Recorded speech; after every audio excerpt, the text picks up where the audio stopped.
اسلام میں بلی حلال نہیں ہے، لیکن اس کو پاکیزہ اور طاہر حیوانات میں شمار کیا جاتا ہے۔ جو بلیاں کسی کی ملکیت نہ ہوں انہیں پالنے میں کوئی حرج نہیں۔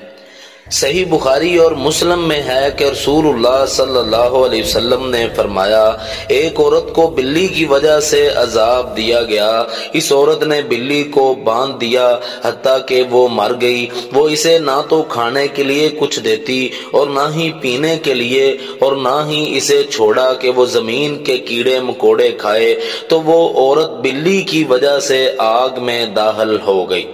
اور بلی اگر کھانے میں سے کچھ کھا جائے یا پانی پی جائے تو وہ پلید اور نجس نہیں ہوتا، کیونکہ ابو داود وغیرہ میں حدیث ہے کہ رسول اللہ صلی اللہ علیہ وسلم نے فرمایا، یہ بلی پلید اور نجس نہیں، بلکہ یہ تو تم پر آنے جانے والیاں ہیں۔